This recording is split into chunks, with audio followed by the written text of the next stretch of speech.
voltage and current relation in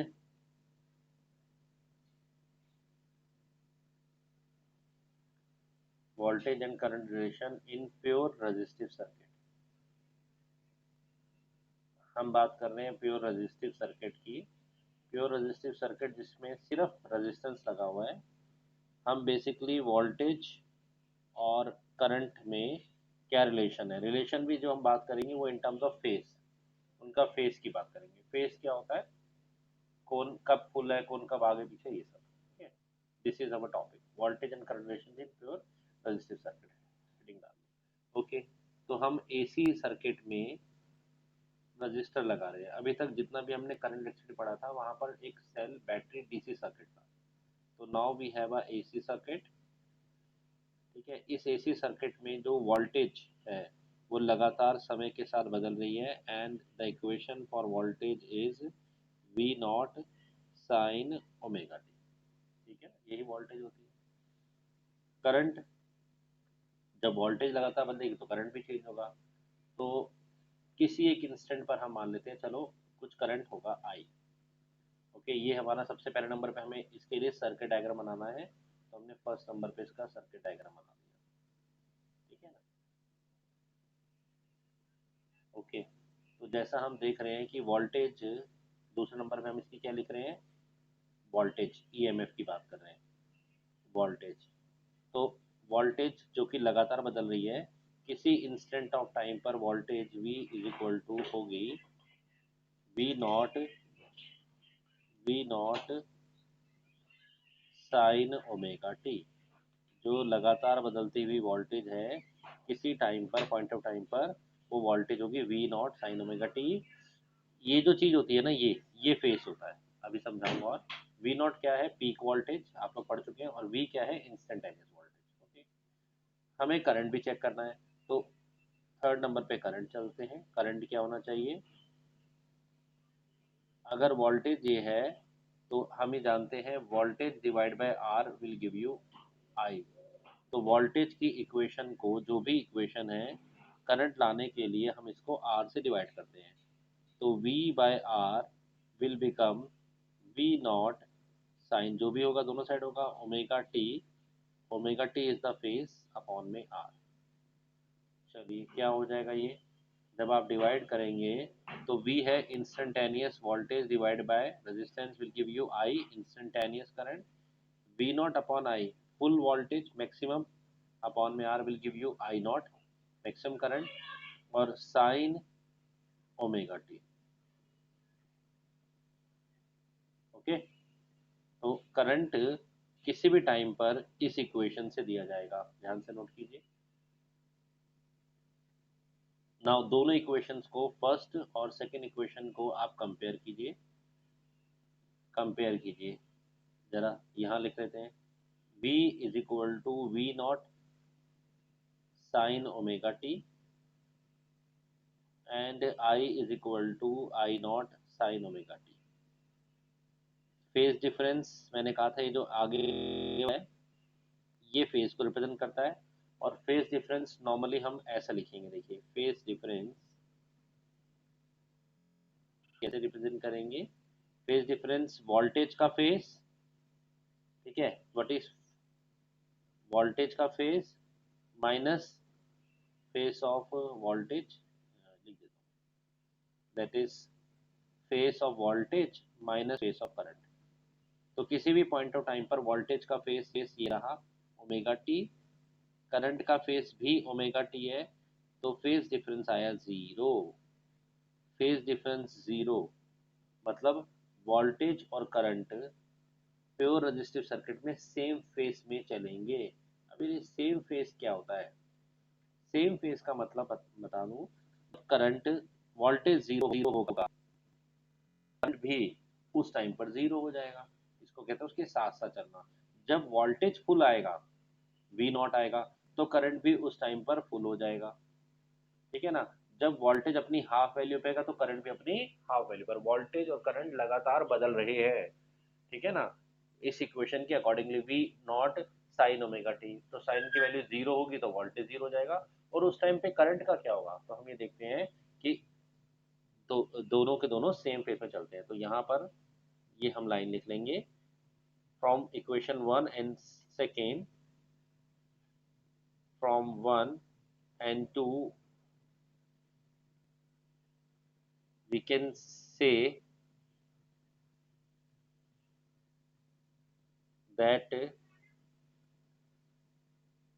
I and V, current and voltage, are the same phase, are in the same phase। जब current अपने voltage अपने full peak पर है तो current भी उसके साथ पीक पर है। हम किसकी बात कर रहे हैं? अभी हम बात कर रहे हैं in pure resistive circuit.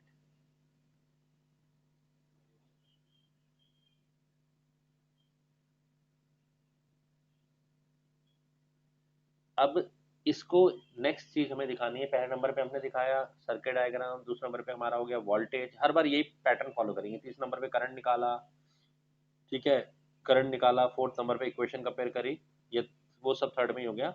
Next fourth number पे हम बनाएंगे इसका फेसर डायग्राम, मतलब इनके फेस को दिखाने के लिए जो डायग्राम होता है that is called phasor diagram. Okay, तो फेसर डायग्राम में सपोज हमने सिलेक्ट किया कि ये हमारा ग्राफ में ये वोल्टेज और करंट है और ये टाइम है। तो किसी टाइम पर वोल्टेज, इंस्टेंटेनियस वोल्टेज ये वाला एंगल बना रही है ओमेगा टी। ये क्या रिप्रेजेंट कर रहा है? v इज इक्वल टू, ये वोल्टेज को रिप्रेजेंट कर रहा है, v is equal to V naught sine omega T, मतलब इंस्टेंटेनियस वोल्टेज। ठीक है ना, ये क्या है हमारा इंस्टेंटेनियस वोल्टेज। तो करंट कहाँ पर होगा? अगर हम दिखा रहे हैं कि वोल्टेज टाइम एक्सिस के साथ में ओमेगा टी आ गया है, तो आंसर है करंट भी सेम फेस में होगा। लेकिन करंट जो होता है वो वोल्टेज डिवाइड बाय आर होता है, तो उसकी वैल्यू कम होती है, तो हम उसको थोड़ा सा छोटा, ये। तो फेसर डायग्राम में हम दोनों को साथ साथ दिखा रहे हैं। ओके, ब्लैक एरो हम दिखा रहे हैं वोल्टेज के लिए, और ये वाला एरो हम दिखा रहे हैं करंट के लिए, कि किसी भी टाइम पे करंट होगा I is equal to I naught sine omega T. Current भी ऐसे चल रहा होगा सेम फेज। सिंपलर फॉर्म में कई बार कई बुक्स में आपको ऐसे दिखा देते, देखो ये वोल्टेज, मान लो वी नॉट दिखाया हमने, तो करंट भी इसी के साथ सेम फेज में आई नॉट, दोनों के दोनों सेम फेज में, मतलब एक साथ चल रहे हैं। देखिए बात क्लियर होती है आपको? कर्व डायग्राम, तो नंबर 5 पर फेसर डायग्राम के बाद हम इसकी कर्व्स दिखाएंगे। कर्व्स कैसे दिखाएंगे? तो v की इक्वेशन है v naught sine omega T, और इसके कॉरस्पॉन्डिंगली करंट की इक्वेशन है I naught sine omega T. Omega T वो फेज, ठीक है।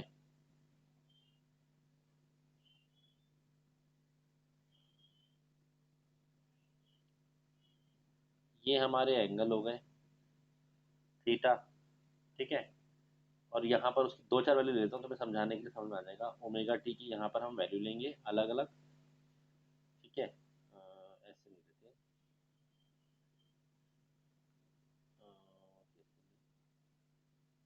यहाँ लेंगे हम ओमेगा टी की वैल्यू, ठीक है। और तुम्हारे पास ये वैल्यू लेंगे, यहाँ पर उसके कॉरस्पॉन्डिंगली v की वैल्यू आएगी और यहाँ पर i की वैल्यू आएगी। चलिए, अगर ओमेगा टी यानी कि ये वाला एंगल या फेस एंगल जीरो है, तो साइन जीरो जीरो और पूरा का पूरा जीरो, ठीक है। इसी तरह से करंट की बात कीजिए, एंगल तो जीरो ही है, इक्वेशन इस इक्वेशन में डालनी है हमें वैल्यूज ओमेगा टी की, तो करंट भी जीरो।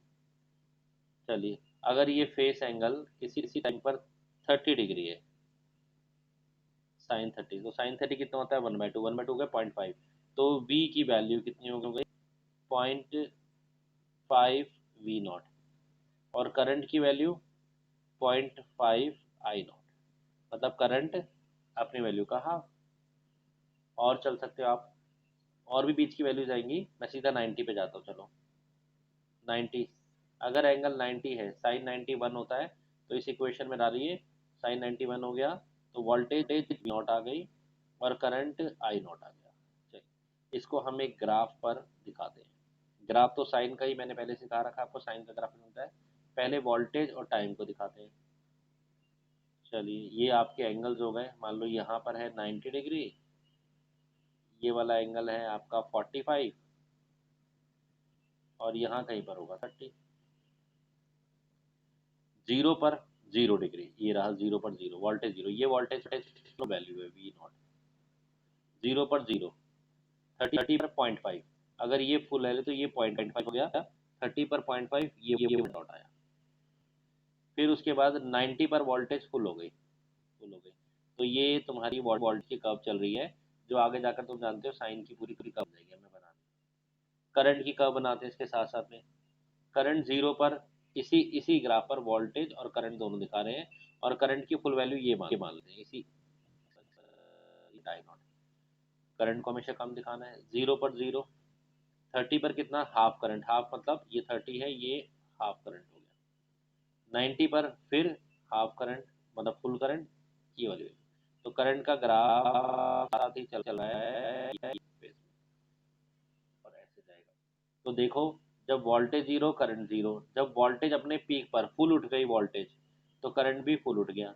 जब वोल्टेज फिर जीरो हुई तो फिर जीरो। आगे तुम देखोगे जैसे ये नेगेटिव होगा तो वो भी नेगेटिव आएगा। इसको बोलते हैं सेम फेज में चलना। This is important. अब हमें नेक्स्ट करना है voltage and current relation. Again वही रिलेशन कर रहे हैं।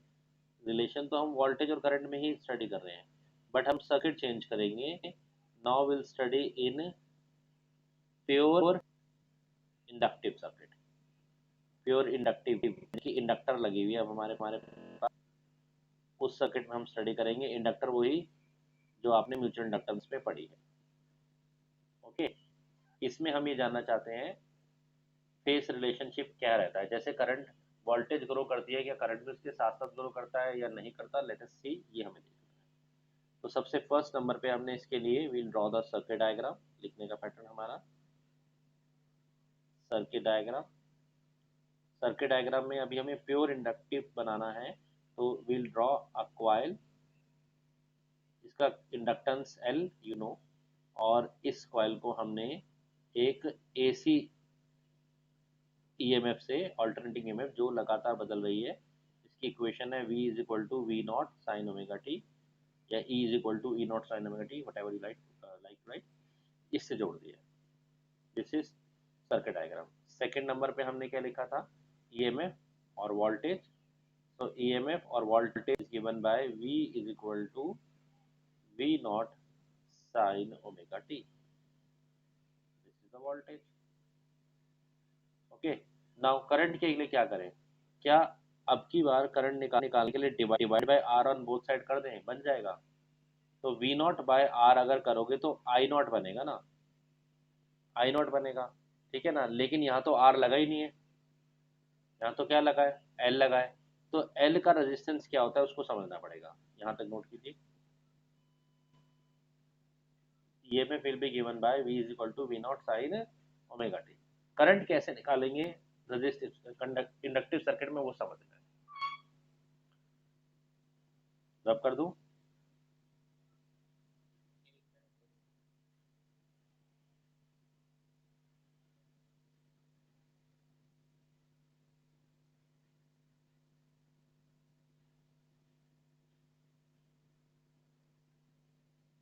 थर्ड में we will go for the current. निकालना है, थोड़ा सा pattern pattern change.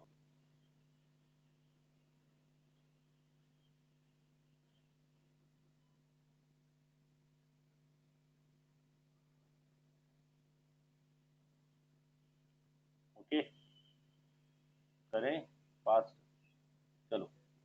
Current, pure inductive circuit में करंट हम कैसे निकालेंगे, देखिए। क्या हमने पढ़ा है इंडक्टर में EMF is equal to D phi by D T, yes पढ़ा हुआ हमने।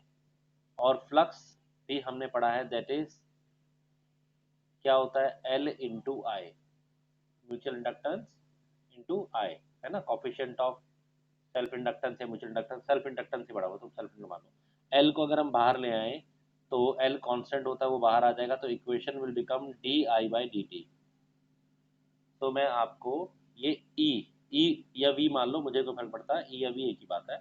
ओके, तो अल्टी मैं आपको ये बताना चाह रहा हूँ कि E M F is equal to, ये हम लोगों ने पढ़ा हुआ लास्ट चैप्टर में, L into D I by D T. Okay, अगर डी आई आ गया तो हमें आई कैसे मिलेगा, तो let us integrate this, cross multiply करने पर we'll get dot E upon D T, E into D T sorry, upon L will give you D I. देखिए जरा, अगर ये क्लियर हो गया तो आधी बात तो क्लियर हो गई। E M F is equal to D phi by D T, flux is equal to L into I, L को बाहर ले आए, अब डी आई आ गया। अगर हमारे पास डी आई आ गया, टोटल आई कैसे आएगा, तो आप लोग अच्छी तरह जानते हैं sir, integrating both side, D I और इधर इंटीग्रेशन करेंगे ई by L into D T का। आप ई से ज़्यादा कंफ्यूज ना हो तो मैं वापस इसको अब वी में चेंज कर रहा हूँ, ई लिखा रहने दोगे तब भी कोई प्रॉब्लम नहीं है। डी आई का इंटीग्रेशन कितना हो गया, आई हो गया, आई हो गया, ठीक है। यहाँ पर वी जो है हमारी इक्वेशन है, that is V naught, V की वैल्यू क्या है, instantaneous voltage and given by V naught upon sine omega T, ठीक है, अपॉन में एल, एल तो कॉफिशिएंट ऑफ सेल्फ इंडक्टेंस है, कांस्टेंट है, इनटू डी टी। देखिए यहाँ तक वी नॉट मैक्सिमम वोल्टेज है, वो भी कांस्टेंट है, बाहर आ जाएगा, थोड़ा स्पेस बना लें यहाँ पर।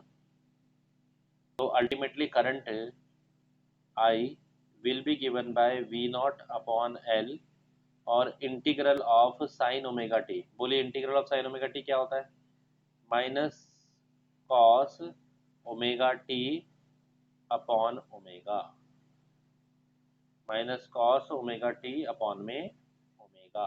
देखो clear, constant voltage V naught क्या है, एक पीक वोल्टेज है, पीक तो कांस्टेंट है, लगातार बदल रही, लेकिन पीक वाली तो पीक है, कांस्टेंट है, वो बाहर आ गई, इसका इंटीग्रल कर दिया।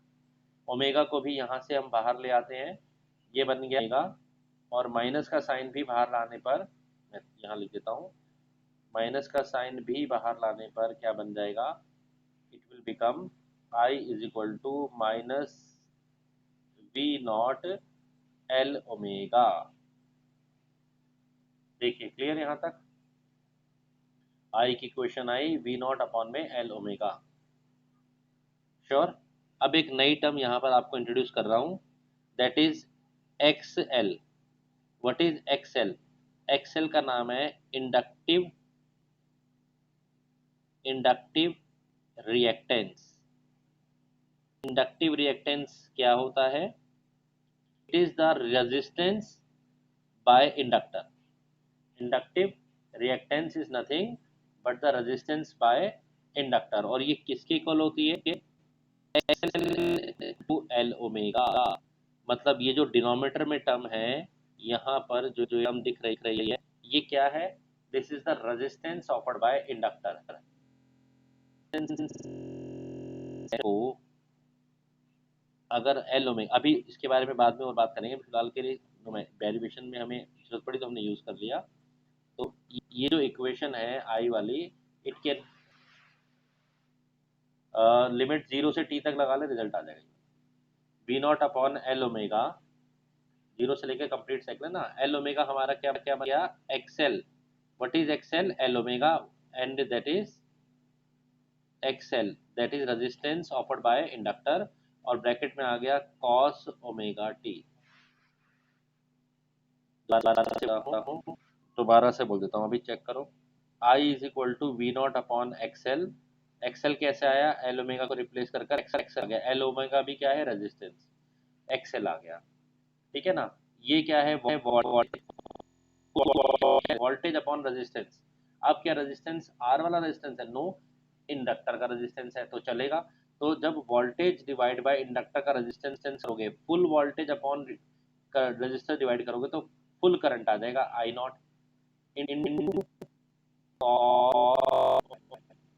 माइनस माइनस हो गया, वो दोबारा से लगा के चलते हैं। देखो अब एक छोटा सा ध्यान रखो, जब तुमने वोल्टेज का रिलेशन लिखा था तो वोल्टेज के रिलेशन में साइन आ रहा था, और यहाँ आ रहा है कॉस।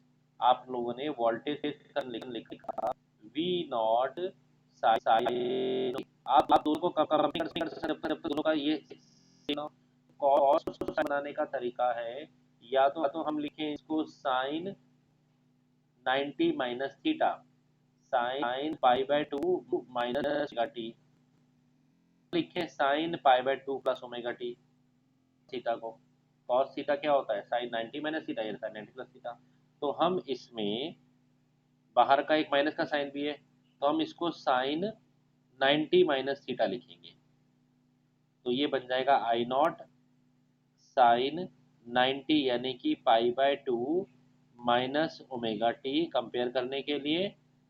और यहाँ से माइनस साइन जब अंदर जाएगा तो ये बन जाएगा finally current will sine 2 plus omega T, या हम उसको ऐसा लिख सकते हैं I is equal I naught sine कितना omega T plus pi by 2। आ गया मजा, वो चाहिए जो मिल गया, ये रिजल्ट मिल गया। देखिए जरा यहाँ तक। ओके जी, हमने ये देखा है कि फर्स्ट इक्वेशन वोल्टेज की V naught sine omega alternating voltage, वो तो इक्वेशन है, बट प्योर इंडक्टिव सर्किट तो किसी फॉर इंस्टेंटेनियस करंट, वो आपकी I naught sine omega T minus 90 degree. तो इन दोनों इक्वेशन से साफ साफ दिख रहा है I first and second, we can say I omega T T ये भी करंट में माइनस है, तो इसका मतलब I by 90 degree, I lag V by 90 degree, I lag V by pi by 2। 90 degree current पीछे रह जाता है सर्किट में, in pure inductive circuit same phase में नहीं चल रहे, प्योर इंडक्टिव करंट हमेशा लैग करेगा। इसको फेसर डायग्राम से हम दिखाएंगे। नेक्स्ट स्टेप है हमारा फेसर डायग्राम।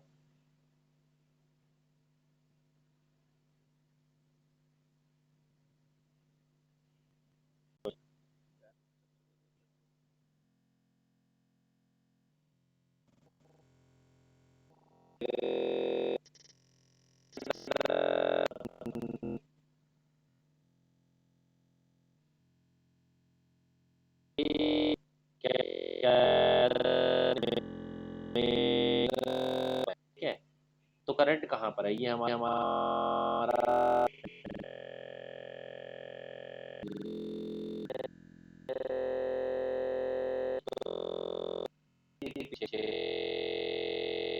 ये एंटी क्लॉकवाइज पॉजिटिव होता है, क्लॉकवाइज जाइए यहाँ से 90 डिग्री, 90 डिग्री ये, और थोड़ा छोटा है सॉरी, करंट के लिए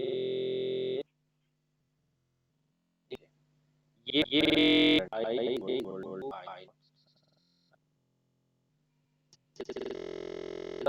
और चाहते तो आप ऐसा देख सकते, तो इससे भी चल रहा है, this is the fixed diagram. Okay, fifth number पे इसका ग्राफ बना लेते हैं हमें थोड़ा समझाने के लिए। तो फिफ्थ नंबर पे कर्व जो भी तुमने हम वही डाटा लेते हैं जो हमने पहले लिया था, थोड़े थोड़े पे चेक कर लेते हैं, दो तीन केस ले लेते हैं जाने को उस टाइम और अगर वोल्टेज की इक्वेशन क्या थी, V equal to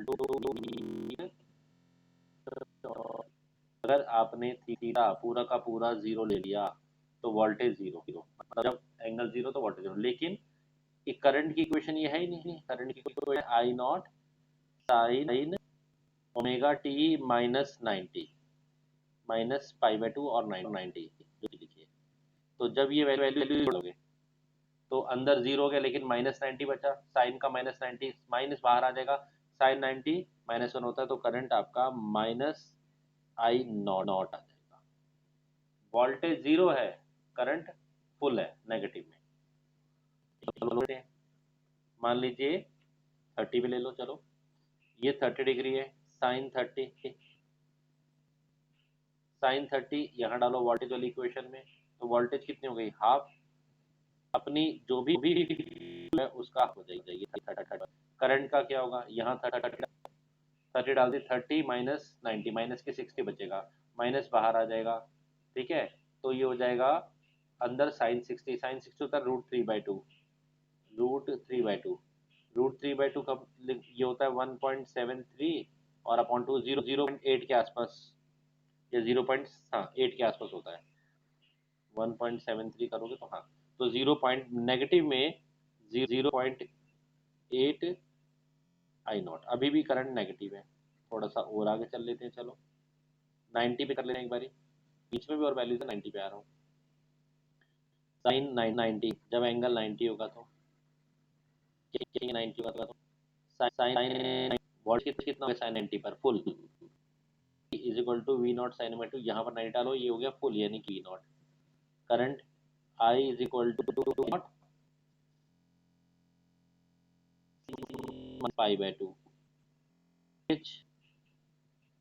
omega T की वैल्यू 90, 90 माइनस 90 जीरो, तो आई कितना हो गया, जीरो, ये हो गया।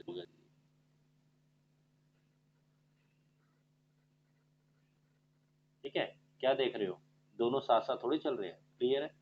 वोल्टेज जीरो, करंट नेगेटिव में फुल। वोल्टेज थोड़ा बड़ा, करंट नेगेटिव से थोड़ा ऊपर आया, अभी भी 90 का range. Voltage full, current zero. Okay, इसको जब आप ग्राफ पे बनाओगे, अब मैं एक्चुअल मेजरमेंट से तो नहीं बना रहा, बस दिखाने के लिए आपको रफली, तो आप कैसा ग्राफ देखोगे, आप क्या कर्व देखोगे, आप देखोगे वोल्टेज का कर्व तो वही चलेगा पहले वाला साइन का, ये फुल वोल्टेज है, ये जीरो एंगल है।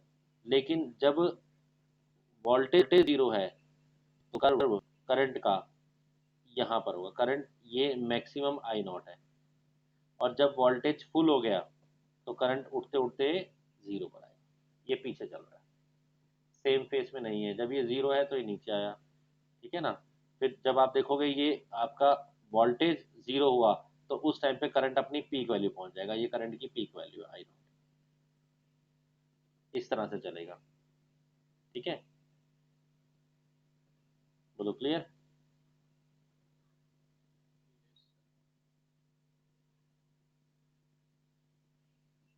वोल्टेज जब फुल है तो करंट जीरो, यहाँ पे दिखाऊंगा बस। ये वोल्टेज देखो, यहाँ पर देखो, वोल्टेज फुल, वोल्टेज फुल है, वोल्टेज है तो करंट,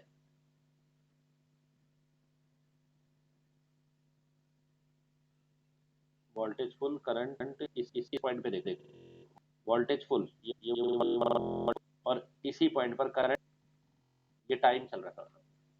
ओके, एक टर्म आई हमारे पास इंडक्टिव रिएक्टेंस। इस डेरिवेशन में एक टर्म है जिसको हमने रिप्रेजेंट किया एक्सएल से। बोलो क्या लिखेंगे डेफिनेशन, ये कुछ नहीं है, रेजिस्टेंस है। The resistance offered by inductor, resistance offered by register, वो तो तुम रजिस्टर ही बोलते हो। The resistance offered by inductor is called inductive reactance. उसको हमने नाम दिया है इंडक्टिव रिएक्टेंस, ठीक है, इंडक्टिव रिएक्टेंस। और इंडक्टिव रिएक्टेंस एक्सएल का फॉर्मूला है L omega, omega 2 pi upon T होता है, 1/t फ्रीक्वेंसी होता है, तो 2 पाई इंटू फ्रीक्वेंसी भी होता है। तो आप देख रहे हैं कि एक्सएल एक्सएल फ्रीक्वेंसी के साथ डायरेक्टली रिलेटेड है। जिस करंट की फ्रीक्वेंसी जितनी ज़्यादा, उसको इंडक्टर भी उतना ज़्यादा अपोज करेगी। फ्रीक्वेंसी ज़्यादा, करंट सोचेगा मैं तेजी से बढ़ जाऊं, इंडक्टर अपोज कर देगा। तो अब आप बोल सकते हो कि सर जब करंट इलेक्ट्रिसिटी पट एक्चुअली में जब हम करंट इलेक्ट्रिसिटी पढ़ रहे थे तो डीसी सोर्स की हम बात कर रहे थे, वहां सेल या बैटरी लगाते थे। और डीसी सोर्स में करंट ऐसे नहीं करता, एक ही फ्रीक्वेंसी चलता है, यानी कि फ्रीक्वेंसी जीरो थी। अगर फ्रीक्वेंसी जीरो होगी तो इस रिलेशन से एक्सएल भी जीरो हो जाएगा। तो वहां पर इंडक्टर कुछ रुकावट ही नहीं पैदा करता, कुछ रेजिस्टेंस ही नहीं ऑफर करता, इसीलिए डीसी में हमने इसकी बात नहीं की। हाँ, लेकिन एसी में तो ये फ्रीक्वेंसी के डायरेक्टली प्रोपोर्शनल है, जैसे जैसे फ्रीक्वेंसी बढ़ाओगे। तो इसको हम कैसे ग्राफिकली दिखाएंगे? एक्सेल और फ्रीक्वेंसी का ग्राफ। तो आंसर है डायरेक्टली प्रोपोर्शनल है। जैसे जैसे आपकी फ्रीक्वेंसी, अभी हमारे देश में 50 हर्ट्ज का करंट आ रहा है, फ्रीक्वेंसी बढ़ाओ तो इंडक्टर का एक्सेल भी वैसे वैसे इंक्रीज हो जाएगा।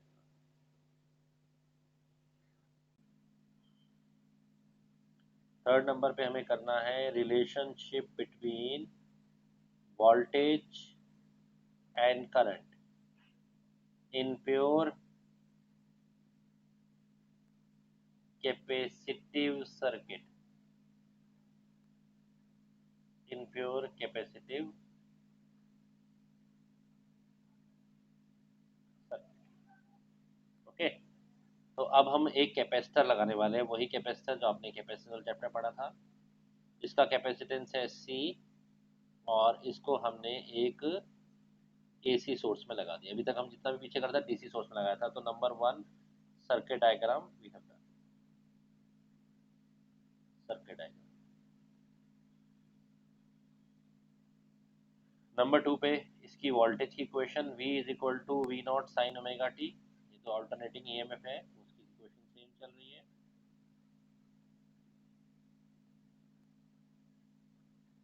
Sign omega T. ठीक है, नोट कीजिए, हटा दो। नंबर थ्री पर हमें करंट निकालना है। करंट के लिए हम क्या कर रहे हैं किसी इंस्टेंट में? तो करंट आई कैसे आएगा इसमें? तो याद करो आपने, जल्दी।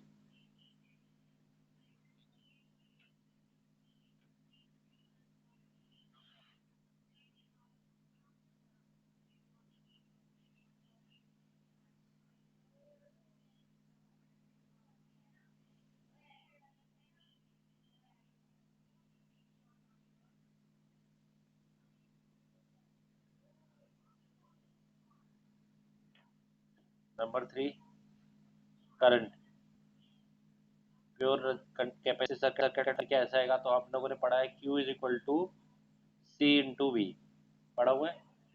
अब Q से करंट कैसे बनाएंगे जी? Q है हमारे पास, तो हम ये जानते हैं I is equal to D Q by D T, जानते हैं, है ना? तो थोड़ा ऐसे चेंज करते हैं, तो क्या हम I को लिख सकते हैं D Q by D T? Of course लिख सकते हैं। Instantaneous current D by D T is equal to Q, Q is C V, V is the instantaneous voltage which will be given by V naught sin omega t. See, clear? In capacitance, we know Q is equal to C into V and I is equal to I का formula लगाया dq by dt। Constant terms बाहर आ गई, C भी बाहर, V not भी बाहर। अंदर क्या रह जाएगा? d by dt of sin omega theta. बोलिए क्या होता है साइन थीटा का डेरिवेटिव? cos theta. तो I is equal to C V naught cos omega T, cos omega T, और साथ में ओमेगा टी चैनल भी लग रहा है इनटू ओमेगा, एक ओमेगा भी लगे। क्लियर? तो finally I will become C omega V naught cos omega T. Note कीजिए यहाँ तक। तो था गया सी ओमेगा तो कॉस साइन टर्म में कॉस नहीं चाहिए, साइन साइन टर्म में चाहिए। तो आई को कॉस को बनाने के लिए sine 90 plus theta, sine 90 plus minus theta, दो ऑप्शन है।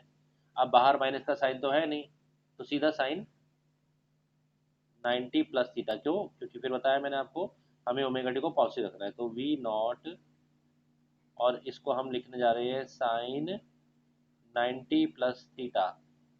प्लस में आगे पीछे लिखो कोई फर्क नहीं पड़ता, पी पाई बाई टू। अच्छा ठीक है। अब और सुनिए, ये जो सी ओमेगा है, इसको क्या हम ऐसा लिख सकते हैं, वी नॉट और नीचे जाके 1/c ओमेगा? बिल्कुल लिख सकते हैं। जब ऐसी कोई टर्म होती है तो हम क्या करते हैं, अगर वी नॉट 1/c ओमेगा है तो हम इसको घुमाकर ऊपर लाकर उल्टा कटा कर देते हैं।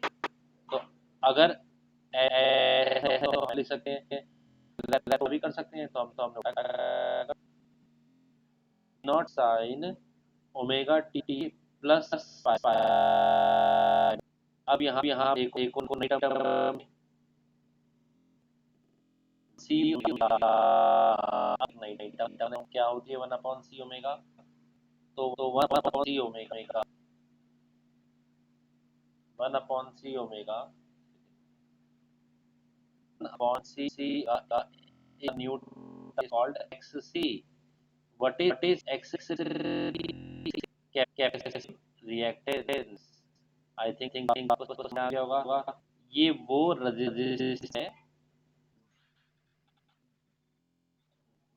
भाई, लीव होने का, एंटर होने का पता लगता है। कैपेसिटिव रिएक्टेंस क्या है? जो कैपेसिटर रिएक्टेंस रेजिस्टेंस ऑफर कर रहा है। तो इसको चेंज करते हैं, अभी दिखा देता हूँ। V naught 1/c omega is now X C. X C is क्या? रेजिस्टेंस जो ये ऑफर कर रहा है। Sine omega pi by two plus pi by two, again voltage upon resistance of capacitor will become full current, will come I is equal to I naught sin omega T plus pi by to. ये आपकी second equation आ गई current की। So finally in capacitive circuit we get equation I is equal to I naught sin omega T plus pi by two. इसको हम compare करते हैं voltage से, alternating equation से, वोल्टेज की अल्टरनेट ईएमएफ से। v is equal to sine omega T only. दोनों compare करने पर दिख रहा है यहाँ पर ऊपर इक्वेशन में प्लस पाई बाय टू जुड़ा हुआ है। ये मीन्स हम कह सकते हैं I leads v by 90 degree in pure capacitive circuit.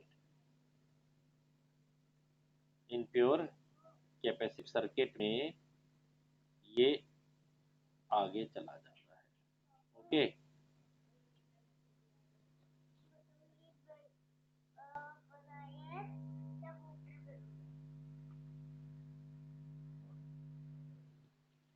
I leads V by 90 in pure capacitive circuit। ठीक है। फेसर डायग्राम पे आइए जल्दी। इसके फेसर डायग्राम कैसे बनेगा? फोर्थ नंबर को आगे बढ़ना है, आगे बढ़ना है।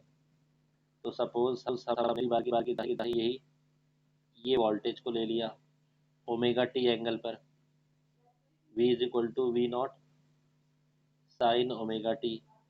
तो करंट इससे 90 आगे चला जाएगा। करंट को 90 आगे दिखाना है, ये करंट आगे 90 आगे। I is equal to I naught sine omega T plus 5। Simple दिखाना चाहते हो तो ये ऐसे दिखा दो, ये रही वोल्टेज फुल और करंट अब की बार आगे आई नॉट 90 डिग्री आगे क्लॉकवाइज डायरेक्शन।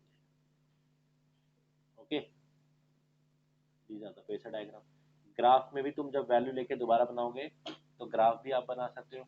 और ग्राफ में अब आप देखोगे जब वोल्टेज जीरो है तो करंट फुल है। बना लें ग्राफ। आप वैल्यूज डाल के बनाओगे तो ग्राफ आसान से बनेगा। ग्राफ पेपर बना लेना तो और क्लैरिटी आएगी पहली बार में। तो मैं के ग्राफ पेपर पे आप जब बनाएंगे, ये ओमेगा है, ये वोल्टेज और करंट है। तो जब एंगल जीरो है तो वोल्टेज जीरो है। वोल्टेज का ग्राफ तो वही चल रहा है साइन वाला, कोई टेंशन नहीं। लेकिन स्टार्टिंग में ही जीरो पर ही करंट अपनी फुल वैल्यू पर ये आएगा। ठीक है ना। जब करंट फुल हुआ, सॉरी वोल्टेज फुल हुई, तो करंट जीरो हो गया। Graph goes like this. ठीक है ना। ये इस पर नेगेटिव चला गया, जब ये जीरो वोल्टेज तो ये करंट नेगेटिव में चला गया ऐसे। ठीक है। ये इस तरह से जाएगा। यहाँ पर हमें दिख रहा है कि करंट लीड कर रहा है। ये ग्राफ पेपर बना के आप देखेंगे। वैल्यू एंगल की लेना, कौन कौन से लेना, जीरो लेना, 30 लेना, 45 लेना, 6 लेना, 90 ले लेना, 120, और अच्छा बनाना चाहते हो 150 और 180। एक ग्राफ जरूर बना के देखना, सब क्लियर हो जाएगा। ओके। एक टर्म आई है हमारी इसमें, capacitive reactance. What do you mean by capacitive reactance? What do you mean by capacitive reactance? वही resistance offered by capacitor. Resistance offered by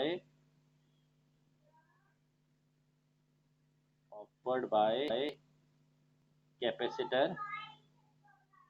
The resistance offered by capacitor is called capacitive reactance. का symbol हमने use करा है XC, is called.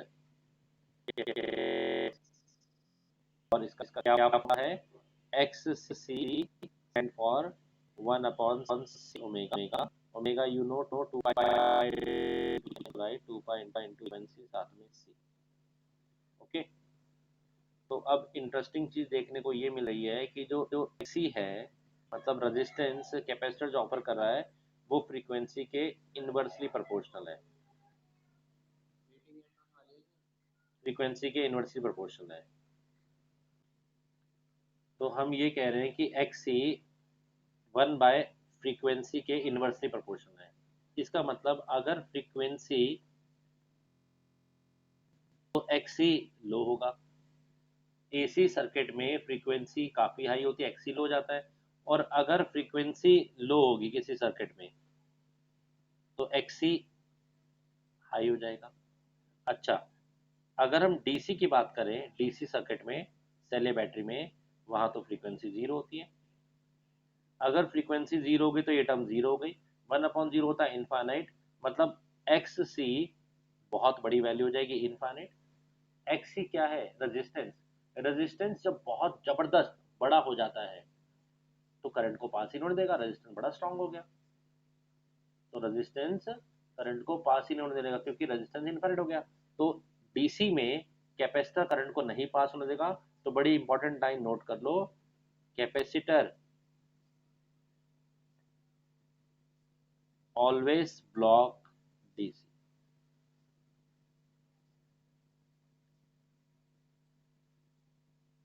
Capacitor all block DC, capacitor को block करता है, DC current को allow नहीं करने पड़ देता। लेकिन एसी में अच्छे से काम करेगा, एसी को अलाउ करेगा क्योंकि एसी फ्रीक्वेंसी ज्यादा है।